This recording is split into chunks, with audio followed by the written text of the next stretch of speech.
So hello everyone. आज हम concave mirror के रे डायग्राम बनाने वाले हैं और लास्ट लेक्चर में हमने रूल्स देखे थे फॉर्मेशन ऑफ रे diagram of concave mirror particularly देखे थे। तो मैं उसको एक बार रिपीट कर देता हूं क्या क्या हमने लास्ट टाइम पढ़ा था, है ना, यहीं पर खाली स्पेस में। देखो पहला रूल क्या होता था, पहला रूल होता था कि कोई भी कॉनकेव मिरर अगर दिया हुआ है और आपके पास लाइट इंफिनिटी से आ रही है तो वो हमेशा कहां से पास होगी, फोकस से पास होगी। दूसरा रूल हमने क्या पढ़ा था लास्ट टाइम कि कोई भी कॉनकेव मिरर दिया हुआ है अगर लाइट सीधा फोकस से आ रही है then parallel to the principal axis, ये हमने पढ़ा था और एरो लगाना नहीं भूलना है। तीसरा रूल हमने क्या पढ़ा था कि लाइट अगर सेंटर ऑफ कर्वेचर से आती है तो वो सीधे क्या हो जाती है, बाउंस बैक हो जाती है। और एक चौथा रूल हमने क्या पढ़ा था कि लाइट कभी भी अगर पोल पर आती है, सीधा पोल पर आती है तो इक्वल एंगल से, मतलब एंगल ऑफ इंसिडेंस और एंगल ऑफ रिफ्लेक्शन बराबर हो जाए तो सेम एंगल से वो रिफ्लेक्ट हो जाती है। चार रूल हमें याद रखने और इन चार रूल्स के बाद हम कोई भी क्वेश्चन इसमें रे डायग्राम का तो कर सकते हैं। तो शुरुआत कर रहे हैं आज के हमारे पहले रे डायग्राम की, जिसमें मैं पहले आपको कुछ चीजें बताऊंगा और फिर हम चलेंगे रे डायग्राम पर। यहां पर सबसे पहली बात आपको याद रखनी है, एक होता है रियल इन्वर्टेड और एक होता है वर्चुअल एंड इरेक्ट। ये दो चीजें हमें समझनी होंगी कि होता क्या है। यहीं पे समझाते हैं कि अगर हमारे पास इरेक्ट शब्द आ जाए, इरेक्ट, इरेक्ट का मतलब होता है प्रिंसिपल एक्सिस के ऊपर इमेज का बनना। इरेक्ट का मतलब क्या होगा, प्रिंसिपल एक्सिस के ऊपर इमेज का बनना, चाहे वो मिरर के पीछे ही क्यों ना हो, चाहे वो मिरर के आगे ही क्यों ना हो, तो इसको इरेक्ट बोलते हैं।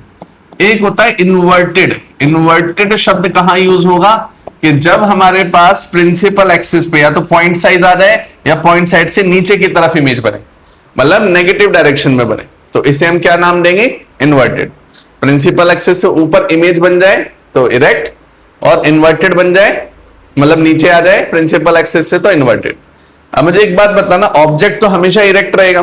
कैमरे के सामने मैं भी खड़ा हूं तो जमीन के नीचे का उल्टा थोड़ा ना टंगे हूं, जब बंदर टंगे होते हैं, है ना, मतलब वो तो सीधा ही खड़ा हुआ। कहने का मतलब है ऑब्जेक्ट हमेशा क्या रहेगा, इरेक्ट रहेगा। उसकी इमेज इन्वर्टेड बन सकती है क्योंकि वो डिपेंड करेगी मिरर पे। फिर उसके बाद आता है एक रियल, रियल नाम का शब्द आएगा। रियल का मतलब होगा मिरर के सामने इमेज बने, ये अगर शीशा है तो इसके सामने ही बने, तो मिरर का मतलब है image formation, image formation in front of mirror, in front of mirror. तो मिरर के सामने जो इमेज बनेगी, image formation in front of mirror, इसको हम क्या बोलेंगे, रियल। अगर रियल भी है, मिरर के सामने भी बन रही है और नीचे भी बन रही है, तो हम क्या बोलेंगे उसे, रियल एंड इन्वर्टेड।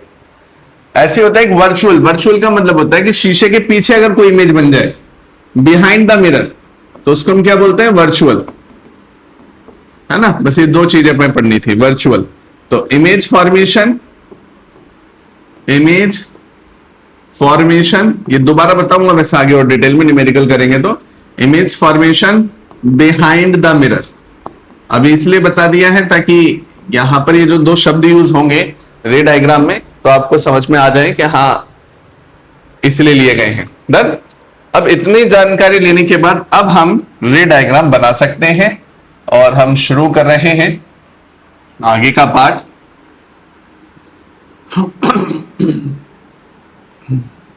सबसे पहले हम शुरुआत करेंगे, फिर इसकी मैं आपको ट्रिक भी दूंगा, है ना, कैसे हम याद कर सकते हैं बिना रे डायग्राम को ड्रॉ करे हुए, वो भी मैं आज आपको बताऊंगा। तो लेट सपोज हमारे पास यहां पर ऑब्जेक्ट की पोजीशन, सबसे पहली बात है कौन सा मिरर है, कॉनकेव मिरर है ना। बैक साइड से पॉलिश कर देते हैं। कॉनकेव मिरर के बाद यहां फोकस है, यहां सेंटर ऑफ कर्वेचर है। फिर आप देखना ऑब्जेक्ट की पोजीशन हम मान लेते हैं एट इंफिनिटी। पहला केस हम लेंगे, ऑब्जेक्ट बहुत दूर है, एट इंफिनिटी, एट इंफिनिटी, ठीक है, ऑब्जेक्ट बहुत दूर है। अगर ऑब्जेक्ट इंफिनिटी पर है तो बताओ इमेज कहां बनेगी, उसकी इमेज की पोजीशन क्या होगी, साइज क्या होगा, नेचर क्या होगा। सबसे पहली बात मुझे बताना है कि एग्जांपल बताइए जहां पर इमेज हमारी इंफिनिटी पर होती हो, कोई बताएंगे रियलिस्टिक एग्जांपल। चांद, सितारे, सूरज, है ना, बहुत दूर है, इंफिनिटी पर है। अच्छा मुझे ये बताओ अगर आपके सामने कोई चींटी आ रही हो छोटी सी, उसका ऑब्जेक्ट है, ऑब्जेक्ट कौन है, चींटी, है ना।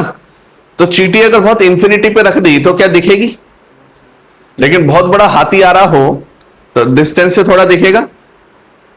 ये सुनो, इसका मतलब एट इंफिनिटी का मतलब क्या बोला है उसने कि जो इमेज, जो ऑब्जेक्ट है वो बहुत दूर से आ रहा है, बहुत दूर से, और उसके बाद भी दिख रहा है। इसका मतलब शीशे में बहुत दूर होने के बावजूद भी वो मुझे शीशे में दिख रहा है ना। इसका मतलब वो बहुत, उसका साइज क्या होगा, एनलार्ज होगा, वो बहुत बड़ा ऑब्जेक्ट होगा। इसका मतलब सबसे पहली चीज तो समझ में आ गई कि ऑब्जेक्ट, जो भी ऑब्जेक्ट इंफिनिटी पे होगा उसका साइज बहुत एनलार्ज होगा, बहुत बड़ा होगा। अब यहां पर आते हैं कि एट इंफिनिटी से लाइट आ रही है और ये लाइट गई parallel to the principal axis गई, और उसके बाद रूल नंबर 1 अप्लाई कर रहे हैं, it is passing through the focus, तो ये फोकस से पास हो गए। ऐसे ही वो ऑब्जेक्ट बहुत बड़ा है तो उससे तो मल्टीपल रेज आ रही होंगी, तो ये parallel to the principal axis, it is parallel to the principal axis and then again passing through the focus, तो ये फोकस से पास हो जाती है। अगेन देखें, it is again parallel to the principal axis and then passing through the focus. फिर ऐसे अगर हम देखें parallel to the principal axis, है ना, मल्टीपल रेज बना सकते हैं and passing through the focus. तो जहां पर भी आपका इंटरसेक्टिंग पॉइंट आ रहा होगा वही आपकी इमेज मानी जाएगी। कोई भी दो रे जब आके एक पॉइंट पर मिल जाए, है ना, कोई भी दो रे जब आके एक पॉइंट पे मिल जाए तो उसे ही हम क्या बोलेंगे, इमेज पोजीशन। क्लियर है? तो ये हमें समझ में आ गया। तो ऑब्जेक्ट हमारा कहां था, एट इंफिनिटी, तो हम बोलेंगे कि ये हमारा ऑब्जेक्ट है, काफी बड़ा ऑब्जेक्ट है, ए टू बी, है ना, ऑब्जेक्ट एट इंफिनिटी। और इसकी इमेज कहां बनी, ग्रीन वाली आपको दिख रही है, तो ये इमेज फॉर्मेशन हुई है, ये इमेज है जो कि हाईली डिमिनिश दिख रही है कि नहीं साइज में। देखो ऑब्जेक्ट कितना बड़ा है और इसके कंपैरिजन में आपको इमेज क्या दिखी है, एकदम पॉइंट साइज दिखी है। तो यहां पर हम पहले बताएंगे इमेज की पोजीशन कहां बनी, एट फोकस, फोकस पर बनी। साइज क्या था उसका, हाईली डिमिनिस्ड, हाईली डिमिनिस्ड, है ना, या फिर इसका दूसरा नाम लिख सकते हैं पॉइंट साइज, छोटा सा साइज है। ऑब्जेक्ट के साइज से कंपेयर करेंगे हम इमेज को हमेशा। अच्छा, नेचर क्या रहेगा, अभी भी मैंने बताया था, प्रिंसिपल एक्सिस के ऊपर अगर पॉइंट आ जाए, पॉइंट से नीचे की तरफ इमेज बने तो उसे हम क्या बोलेंगे, एक तो ये मिरर के सामने बन रही है, तो मिरर के सामने बन रही है तो इसे रियल बोल सकते हैं कि नहीं। दूसरा, प्रिंसिपल एक्सिस पे पॉइंट आ रहे हैं, पॉइंट से नीचे जो भी पार्ट होता है उसे हम क्या बोलते हैं, इन्वर्टेड, रियल एंड इन्वर्टेड। तो ये जानकारी हमें किसी भी रे डायग्राम में देनी होगी। क्लियर है? तो सबसे पहले हमने क्या बनाया, यहां पर मैं दोबारा रिपीट कर देता हूं, ऑब्जेक्ट की position at infinity, light ray comes from an object must be in the bigger size if it is at in the infinity position. So light rays, various type of light rays are coming from the object and it is after parallel to the principal axis, after reflection it is passing through the focus. तो यहां पर image हमें कहां पर मिल गई, focus पर मिल गई। So I hope you understand it very well. अब हम बढ़ते हैं अगले पार्ट पर, इसी के अगले रे डायग्राम पे चल रहे हैं। अब हम थोड़ा थोड़ा ना ऑब्जेक्ट को आगे बढ़ाते जाएंगे, ठीक है। अब मेरी जो ऑब्जेक्ट की पोजीशन है वो देखते हैं क्या होगी। तो ऑब्जेक्ट पोजीशन पहले इंफिनिटी था ना, अब फाइनाइट कर लेते हैं, मतलब सी के कहीं पीछे रख लेते हैं। तो बियॉन्ड सी, सी मतलब सेंटर ऑफ कर्वेचर, तो मेरा ऑब्जेक्ट कहीं बियॉन्ड सी बना दिया। तो लेट सपोज मैंने ऑब्जेक्ट यहां रख लिया, पहले ऑब्जेक्ट बड़ा था, अब जैसे जैसे आगे आएंगे तो पास वाले जो भी चीजें मेरे पास होंगी वो तो चीजें थोड़ी छोटी भी तो भी दिखेंगी ना, जो जितना पास आएगा। चींटी को मैं हाथ पे रख लूं तो दिखेगी कि नहीं, लेकिन कहीं दूर ले जाओ, बहुत दूर कोई किसी को बोल दो भाई लेते जाओ तो दिखेगी क्या। तो मतलब डिस्टेंस के बढ़ने पे ऑब्जेक्ट कम हो जाए साइज में तो भी चलेगा। तो वहां तो बहुत बड़ा था, अब यहां पर ऑब्जेक्ट में थोड़ा सा छोटा भी ले लूं साइज तो भी चलेगा। तो लेट सपोज इतना छोटा तो नहीं लूंगा, समझाना है, तो ये ऑब्जेक्ट ले लिया। अब यहां पर देखना, इतना होने के बाद इसको मैंने ए बोल दिया और इसको हमने बी बोल दिया, ये मेरा कौन है, ऑब्जेक्ट है। अब इस ऑब्जेक्ट की इमेज बननी है, तो इस ऑब्जेक्ट की इमेज हम कैसे बनाएंगे कि हम लेंगे यहां से ए बी, ऑब्जेक्ट से निकली रे, निकल गई। अब क्या होगा, रूल नंबर 2 बताओ, parallel to the principal axis and always passing through the focus, यही होता था, है ना, always passing through the focus. अच्छा, कोई भी एक दूसरा रूल बताओ अब आप कोई भी एक दूसरा रूल बताइए जिससे मैं इसको इंटरसेक्ट करा पाऊं, कोई एक दूसरा रूल, सेकंड रूल नहीं आ रहा माइंड में? 4 रूल पढ़े थे ना, parallel to the principal axis, passing through the focus, दूसरा एक फोकस वाला भी तो लगा सकते हैं, पैरेलल टू फोकस से पास होगी parallel to the principal axis, है ना? तो ये लगा दिया मैंने, फोकस से लाइट पास हुई, मान लो ये इधर आई, और उसके बाद then parallel to the principal axis. तो अब आप देखना ये इंटरसेक्ट कहां हो रहा है, इंटरसेक्शन पॉइंट मिल गया कि नहीं? लाल और हरे के बीच में जो इंटरसेक्शन आ रहा है वो मिल गया हमें, और यही पॉइंट क्या होगा हमारा, इमेज का। यस और नो? सॉरी, ये था ना इंटरसेक्शन, था मैं क्यों ऊपर का बना दिया, वो भी बिगड़ गया। हाँ, ये वाला जो पॉइंट है ये क्या है, मेरा इमेज का। अब यहां पर आप देखेंगे ऊपर की तरफ, तो ये ए टू बी, ए ऊपर था बी नीचे था, इस बार उल्टा हो जाएगा, ए नीचे आएगा बी ऊपर हो जाएगा, ए डैश बी डैश कर सकते हैं क्योंकि इमेज इसकी उल्टी दिशा में बन रही है, ऐसा ना? तो हमारे पास ये नीचे की तरफ क्या बन गई, इमेज बन गई। अब इसको लोकेट करते हैं, पोजीशन ऑफ इमेज कितनी आई, पोजीशन ऑफ इमेज आई बिटवीन सी एंड एफ, है ना? उसके बाद साइज कितना हुआ, स्मॉल। देखो ऑब्जेक्ट बड़ा है, उसके कंपैरिजन में छोटी आ रही है ना इमेज, तो साइज हो गया स्मॉल साइज। उसके बाद देखेंगे नेचर, प्रिंसिपल एक्सिस से नीचे ही आ रही है और मिरर के सामने बन रही है इमेज, मतलब शीशा उधर उसके सामने बन रही है, रियल एंड इन्वर्टेड। तो ये सेकंड रे डायग्राम भी हमने खत्म कर लिया, क्लियर है? तो सेकंड, लेकिन इसमें एक गलती किया मैंने रे नहीं दिखाई, मैंने बोला था ना रेस जरूर बनानी है, रे नहीं बनाई तो नंबर कट जाएंगे, तो आपको यहां पर रे बनाना बहुत जरूरी होता है। कॉपी कर रहे हैं? सो आई होप यहां तक हो गया होगा, ठीक है? अगले पार्ट पर बढ़ते हैं। फिर तीसरा केस देखो, हम ऑब्जेक्ट को आगे लेकर जा रहे थे ना, अब हम ऑब्जेक्ट को देखो पहले इंफिनिटी पे रखा, फिर बियॉन्ड सी रखा, अब कहां रखना चाहिए ऑब्जेक्ट, सी पर, है ना? आधा आधा आगे बढ़ा रहे, तो ऑब्जेक्ट पोजीशन इस बार हमारी क्या हो जाएगी, at C, centre of curvature पर हम ऑब्जेक्ट लेंगे। अगर सेंटर ऑफ कर्वेचर पर हम ऑब्जेक्ट लेंगे देन व्हाट विल हैपन, तो ये सेंटर ऑफ कर्वेचर है और इस पर हमने ऑब्जेक्ट थोड़ा छोटा कर लूं, और पहले बड़ा था, तो ये हमने ऑब्जेक्ट ले लिया, तो यहां आ गया ए, यहां आ गया बी, और यहां हो गया मेरे पास ऑब्जेक्ट। अब ऑब्जेक्ट से निकलती है लाइट रे, ऑब्जेक्ट से निकलती है लाइट रे, तो यहां पर देखिए यहां से यहां पर हमारी लाइट आ रही है, और लाइट फिर कहां से पास हो जाएगी, पासिंग थ्रू द फोकस, यही पढ़ा था। तो रूल नंबर 1 फॉलो हो गया।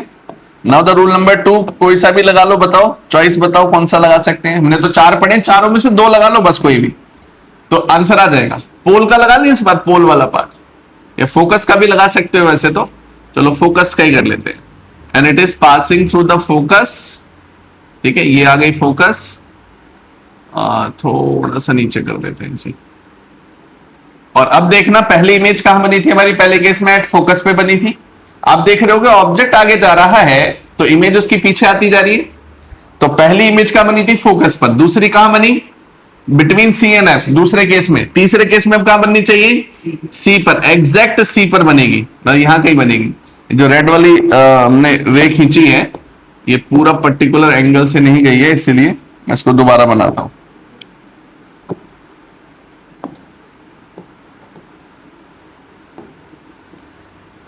अब यहां पर देखना, मैंने ग्रीन कलर ले रखा है क्योंकि आप स्केल से बनाएंगे ना तो आपका एक्यूरेट आएगा।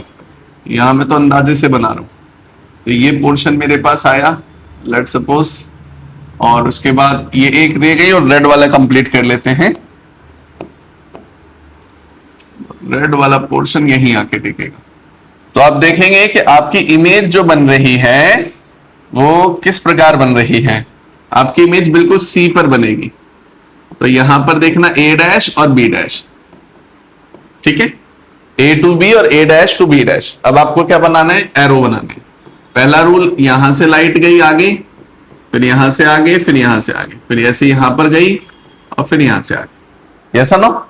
अब इसकी रिपोर्ट करते हैं, मतलब क्या क्या हमने निकाला वो देखते हैं। तो इमेज हमने कहा देखी कहां पर बन रही है, एट सी पर बन रही है। उसके बाद पोजीशन की बात करें, पोजीशन ही बताइए, एट सी पर बन रही है। मतलब ये एक ऐसा केस है जब ऑब्जेक्ट और इमेज एक ही पॉइंट पर आ जाते हैं एट सी, तो इमेज पोजीशन कहां होगी? एट सी होगी। साइज को बोलेंगे सेम साइज दिखेगा आपको, देखो लगभग सेम साइज है बिल्कुल, है ना। मैं तो स्केलिंग नहीं किया यहां पर इसलिए ऐसा है, आप स्केल से बनाओगे बिल्कुल सेम, लगभग मेरा सेम साइज ही आ रहा है वैसे, तो सेम साइज है। नेचर क्या हो जाएगा? शीशे के सामने रियल, है ना, प्रिंसिपल एक्सिस से नीचे बन रही है तो इन्वर्टेड, तो रियल एंड इन्वर्टेड। तो हमने 3 डायग्राम यहां पर बना दिए, क्लियर है? तो 3 डायग्राम हो चुके हैं, अब अगले केस पर बढ़ रहे हैं। Now the case number 4, now the case number 4। अब देखते हैं केस नंबर 4 में क्या है, लेट्स सी। अगर आप देखें तो अब ऑब्जेक्ट कहां होना चाहिए, बताएंगे मुझे? ऑब्जेक्ट कहां होना चाहिए?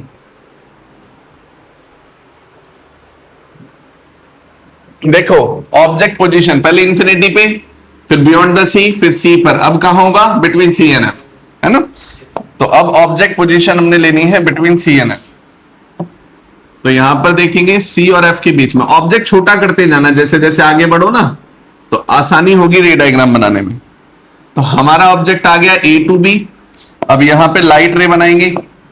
लाइट रे किस प्रकार जाएगी? लेट्स सी कि ए टू बी में देखें, it is parallel to the principal axis and then passing through the focus, parallel to the principal axis then passing through the focus. Rule number 1। अच्छा रूल नंबर 2 कोई सा भी ले सकते हैं, इस बार पोल वाला पार्ट ले ले। देखो अभी तक हमारी इमेज कहां बनी थी ये बताओ, लास्ट केस में इमेज कहां बनी थी? सी पर बनी थी, अब ये पीछे बनने वाली है ना। अब ये सी पर बनी थी और पीछे बनने वाली है, तो देखते हैं कहां बनेगी। तो लेट सपोज ये गया पोल, है ना, ये एक पहली रे और यहीं से सेम एंगल पर कहीं पीछे की तरफ इमेज बनेगी। देखना ये angle of incidence, angle of reflection मैंने बराबर रखने की कोशिश की, है ना। तो ये ग्रीन वाला पार्ट तो इधर जा रहा है कहीं, अच्छा रेड वाला मुझे कंप्लीट करना पड़ेगा, तो रेड वाला पोर्शन भी इधर लेगा, तो ये यहां कहीं इंटरसेक्ट हो रही है। तो आप देखो इस बार इमेज कितनी एनलार्ज बनने वाली है, तो इमेज काफी एनलार्ज पार्ट में आ रही है यहां पर। तो लेट सपोज अगर मैं यहां बात करता हूं इमेज की, तो यहां से लेकर यहां तक ये बनेगी ना इमेज, जो कि काफी बड़ी भी बन रही है ना। आपको कोई कंफ्यूजन ना हो तो इसको मैं दोनों एरो दे देता हूं, दोनों तरफ एरो दे देंगे, तो ए और बी में कोई कंफ्यूजन ना हो।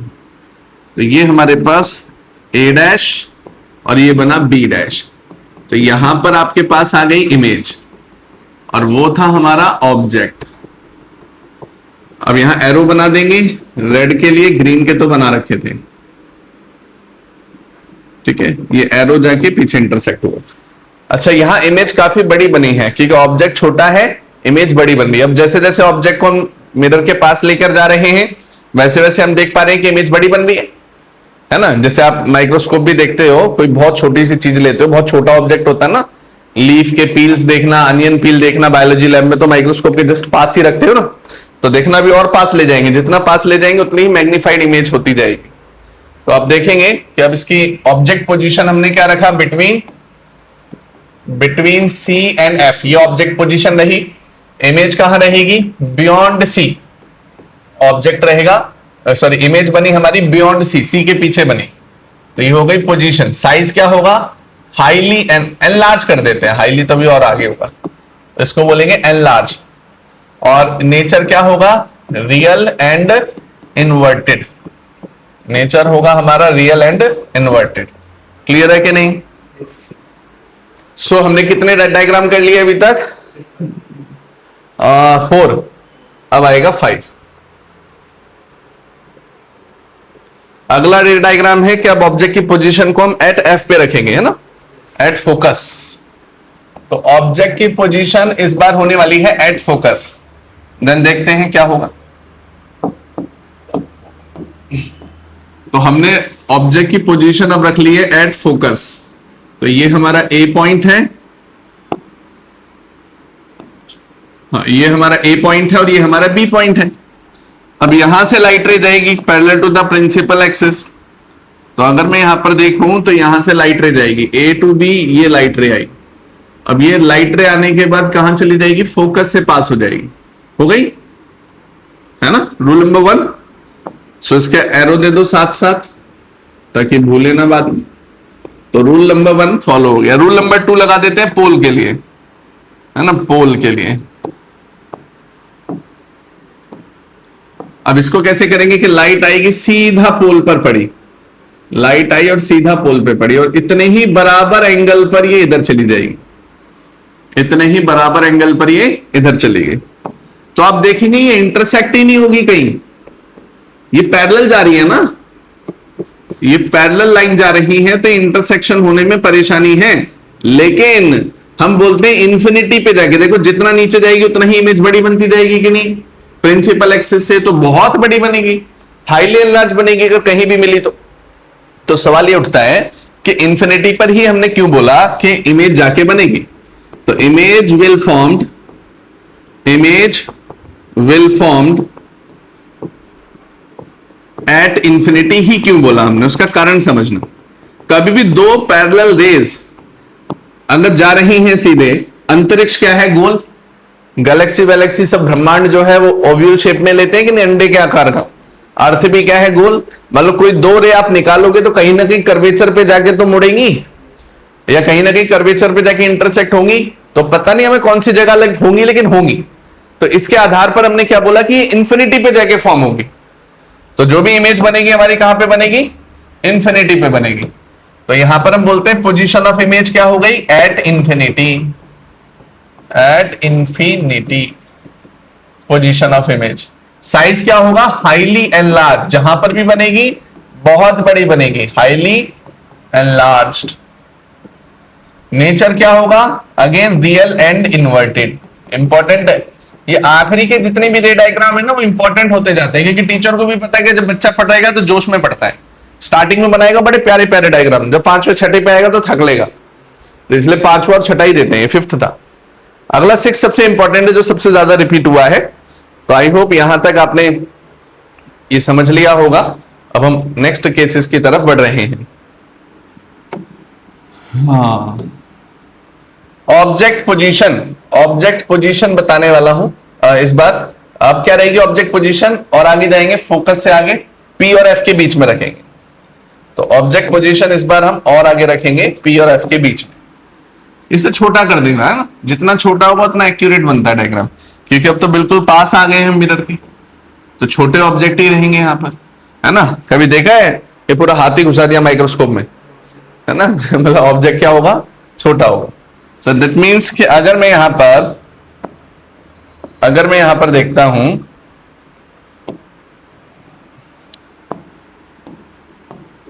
तो A to B ये ऑब्जेक्ट है, यहां से लाइट गई और यहां से लाइट जाने के बाद वो कहां से पास हो गई, फोकस से पास हो गई। क्लियर है, इतना समझ में आया। अब देखो फोकस से पास हो गई, बात ठीक है। अब एक और चीज देखना यहां पर मजे की, कि ये एरो लगा दिया इधर। अब सेकेंड रूल लगाने वाले हैं, वही पोल वाला लगा लो, पोल से लाइट आई और इधर चली गई। तो लेट सपोज अगर मैं पोल वाला रूल लगाता हूं, वी शेप होती है ना पोल में, तो ये आ गया इधर, ग्रीन कलर ले लेते हैं, just wait a minute, green के बाद ये लाइन। हाँ, अब देखना ये पोल पे लाइट गई और पोल पे लाइट जाने के बाद इधर चली जाएगी, सेम एंगल बनेगा। आपको एंगल ध्यान रखना है, रे ध्यान नहीं रखनी। देखो जो एंगल ऊपर बन रहा था, ये एंगल ऑफ इंसिडेंस, उतना ही लगभग एंगल नीचे रहना चाहिए, यही है ना रूल हमारा। हमें रेड वाली लाइन नहीं देखनी कि कौन क्या बन रहा है, हमें इससे मतलब नहीं है। हमें क्या मतलब होना चाहिए, जो ग्रीन वाला पार्ट है दोनों के एंगल क्या होने चाहिए, बराबर। इतना होने के बाद आप देखेंगे कि लाइट रे आएगी, है ना, फिर यहां से पास हो जाएगी। अब इसी में देखना, ये इमेज यहां तो बनने से रही, सीधी सी बात पता लग गई हमें। इधर तो बनेगी नहीं क्योंकि तो डाइवर्जिंग नेचर है, इधर कभी इंटरसेक्ट ही नहीं होगी। इसका मतलब लाइट कहीं पीछे इंटरसेक्ट होगी शीशे के। तो अगर मैं यहां से एक्सटेंड करूं पीछे का पार्ट, तो इधर कहीं जा रहा है, लेट सपोज ये सीधा गया, और ऐसे लाल वाला पार्ट एक्सटेंड करेंगे तो इधर गया। तो जहां इंटरसेक्शन पॉइंट बना वहीं हमारी क्या बन गई, इमेज बन गई। तो आप देखेंगे इंटरसेक्शन पॉइंट यहां कहीं आया, ऐसा ना, तो इमेज भी आपकी यहीं बनेगी कि नहीं, ए डैश एंड बी डैश। तो देखो ऑब्जेक्ट कितना छोटा था, अगर ऑब्जेक्ट सीधा खड़ा हुआ है तो इमेज भी मेरी सीधी ही बनी है ना। इमेज भी कहां बनी है मेरी, सीधी बनी है। मैंने इमेज थोड़ी सी टेढ़ी कर दी है, मैं दोबारा बना देता हूं। सबसे पहले लाइन को एक्सटेंड कर देते हैं। तो लेट सपोज ये लाइन गई, उसके बाद ये इमेज बनी,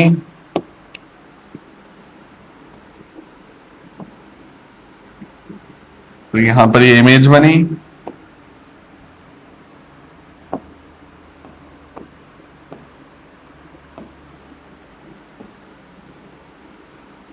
तो यहां पर देखें ए डैश और ये हो जाएगा बी डैश, तो ये इमेज बनी।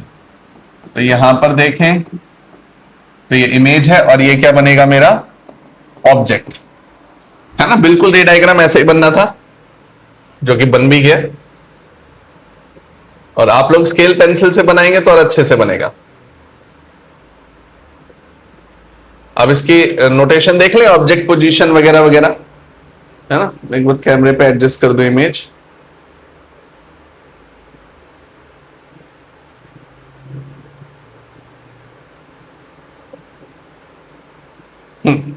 तो ऑब्जेक्ट की पोजीशन इस बार कहां थी, between F and P.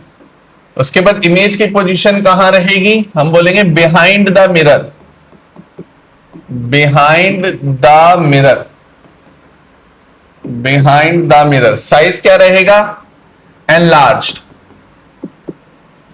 Enlarged. Nature क्या रहेगा, अब तो शीशे के पीछे है पार्ट, तो वर्चुअल बनेगी इमेज। और ऊपर प्रिंसिपल एक्सिस से ऊपर सीधी खड़ी हुई है, तो क्या बोलेंगे इसे, इरेक्ट। तो वर्चुअल एंड इरेक्ट। तो हमने 6 के 6 रे डायग्राम बना दिए। So I hope you understand it very well. तो हमने 6 डायग्राम देखे, मैं दोबारा एक बार रिपीट कर देता हूं सारे डायग्राम। तो हमने देखा सबसे पहला रे डायग्राम, है ना। उसके बाद मैं एक ट्रिक देता हूं आपको इसको याद करने की। सबसे पहला रे डायग्राम था जब ऑब्जेक्ट इंफिनिटी पे था, ऑब्जेक्ट इंफिनिटी पे था तो इमेज कहां बनी, फोकस पर बनी। फिर उसके बाद देखेंगे सेकंड रे डायग्राम, जब ऑब्जेक्ट मेरा पीछे आ गया सी के, तो इमेज कहां बनी, बिटवीन एफ एंड सी बनी। फिर हमने देखा तीसरा रे डायग्राम कि जब हमारा सेंटर ऑफ कर्वेचर पर ऑब्जेक्ट है तो इमेज कहां बनी, सेंटर ऑफ कर्वेचर पर बनी। यहां ऑब्जर्वेशन क्या ले रहे थे, जैसे जैसे ऑब्जेक्ट आगे जा रहा है वैसे वैसे इमेज पीछे आ रही थी। उसके बाद फिर अगले पार्ट पर देखते हैं, इसके अगले पार्ट पर कि ऑब्जेक्ट की पोजीशन है बिटवीन सी एंड एफ, है ना। तो इमेज कहां बन रही है हमारी, पीछे की तरफ, और पीछे जा रही है इमेज। अब कहीं कहीं दूर ही चली जाएगी, इंफिनिटी पे चली जाएगी अगले केस में। तो एट फोकस देखा तो पैरेलल लाइन आया, कहां चली गई इमेज, इंफिनिटी पे चली गई। उसके बाद तीसरा छठा लास्ट केस हमने देखा, 6 केसेस हैं। तो फिर लाइट पीछे और तो जा नहीं सकती, तो कहां चली गई, मिरर के पीछे चली गई। यस और नो, ये लास्ट केस ही सबसे इंपॉर्टेंट है, ठीक है। और इसके बाद अब हम इसकी ट्रिक बताने वाले हैं आपको कि कैसे याद होंगे ये सारे पार्ट। ट्रिक ये है रे डायग्राम की कि अभी तक आपने ऐसा कुछ देखा, है ना, सारे के सारे इसी रीजन में ऑब्जेक्ट आ रहे थे। इसको मैं बोलता हूं इंफिनिटी से लेके सी तक जो भी रीजन होगा इसे बोलूंगा फर्स्ट रीजन। सी से एफ के बीच में जो भी रीजन बनेगा इसे सेकंड रीजन, सेकंड रीजन या सेकंड पार्ट बोल दो। और ऐसे एफ और पी के बीच में इसे बोलेंगे थर्ड रीजन, जिससे मैं पोजीशन पता लगा पाऊं। और बिहाइंड द मिरर को हम क्या बोलेंगे, फोर्थ पोजीशन। ट्रिक ये कहती है, आप सारे रे डायग्राम चेक कर लेना कि अगर आपकी ऑब्जेक्ट पोजीशन, ऑब्जेक्ट हमारा कभी भी फर्स्ट पोजीशन में आया, मतलब फर्स्ट रीजन में आया, whenever the object placed at first region, image हमेशा सेकंड रीजन में बनेगी। बिना ड्रॉ करे पता लगा लेंगे, देख ऑब्जेक्ट कहां है, फर्स्ट रीजन में, तो इमेज कहां बनेगी, सेकंड रीजन में। तो यही कर रहे थे ना, ऑब्जेक्ट हमारा बिहाइंड द सी था, है ना, बियॉन्ड द सी था। बियॉन्ड द सी पे इमेज कहां बनी थी, सी और एफ के बीच में ही तो बनी थी, ठीक है। अगला देखो, अगर सेकंड रीजन आ जाए, सेकंड रीजन में अगर ऑब्जेक्ट है तो फर्स्ट रीजन में इमेज बनेगी। सेकंड रीजन मतलब यहां पे आप रख दो इमेज को, तो इमेज को जब यहां रखा था तो हमारे पास जो इमेज फॉर्मेशन हुई वो फर्स्ट रीजन में हुई थी, यहां कहीं बनी थी, ठीक है। याद करने का तरीका। अगला थर्ड रीजन, अगर आपने ऑब्जेक्ट थर्ड रीजन में रखा, है ना, थर्ड रीजन में रखने का मतलब कहां बनी, फिर छठा केस फोर्थ रीजन में बनी थी, ठीक है। अगर फोर्थ रीजन में आपने रखा, ये हमारे में है नहीं सिलेबस में इसलिए कराया नहीं है, 12th में आएगा। अगर आपने फोर्थ रीजन में कभी ऑब्जेक्ट रख दिया तो उसकी इमेज कहां बनेगी, थर्ड रीजन में बनेगी, ठीक है। सो ये ट्रिक थी। इससे आप एमसीक्यू कर सकते हो बिना ड्रॉ करे कि कौन ऑब्जेक्ट, अगर ऑब्जेक्ट कहां पर है तो इमेज उसकी कहां बनेगी। फिर उसके बाद आता है साइन कन्वेंशन, है ना। तो इसे अब हम स्टार्ट करेंगे, साइन कन्वेंशन।